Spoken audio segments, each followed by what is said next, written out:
me some more. A pleasure to speak to you both. I have to start with Liz first, and I have to ask, because I've gone through the process of finding homes, and I've made the stories about the people who live there, as well as the neighbors who could possibly be mine. So where did this all kind of come from? I mean, this came from my life. I started to think about this idea actually during the pandemic when we were locked down in our houses because our home suddenly became everything to us. Like it's really was the only place that we were safe. We weren't allowed to leave without wearing a mask. And at night, I would just like doom surf on Zillow looking for kind of just like an escape. Just to be able to see inside somebody else's house felt like going somewhere. And I realized that I wanted to get a new place because, I when your house is everything, it has to be an office. It has to be, your living space. So my wife and I went house shopping. We saw over 50 houses, and exactly like what you were just saying, like every time we walked into a new door, I was like, there's a story here. Something has happened. There's a reason why people are selling, and it's not always a happy reason. There are memories here. Not all of them are great. Some of them are, but it just really sparked my imagination, and I realized like it would be a great template to be able to tell some really interesting stories. So Abbi, I have to ask you. We've all been in houses and looking. Has there ever been something that was just an automatic no for you, or something you saw in a house or an apartment where you were like, what are they thinking?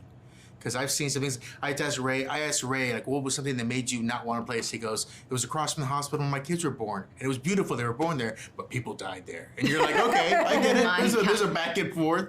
I mean, I guess in New York, when I was, almost every time I was looking for a new apartment in New York, what a studio or what a one bedroom meant was like a constant moving target, where it's like, this is like a foyer, like it was always, or like there was like a lofted space for the bed, and it was just like teeny for what they were asking. I can't think of like I can't think of a Ray example right now, but But you did live in that apartment where you weren't allowed to flush anything down the toilet. Yeah, I did. I wasn't going to mention that one again. I lived in an apartment where they were like, we would love for you to not flush any toilet paper down the toilet. And I was like, we would love to. Me and my roommate were like, we'd love to be able to do that. Can you tell me a little bit about Leslie and kind of how you saw her and her relationship? Yeah.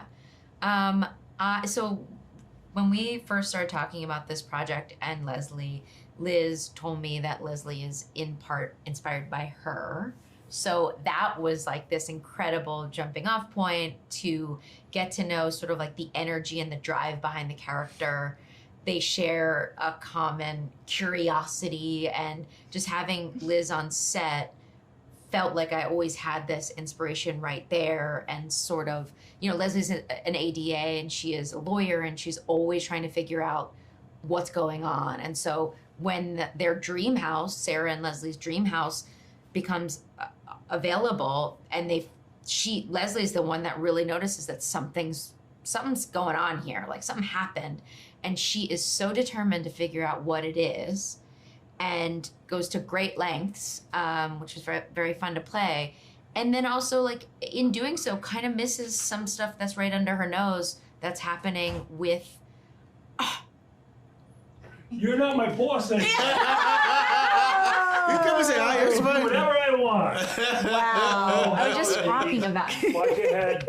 Watch your head. How are you? You weren't talking about me. No, I wasn't. We talked about the fact you wouldn't take a place if it was near the hospital because there's life Yeah. but We death. were kind of just You talking. told him that?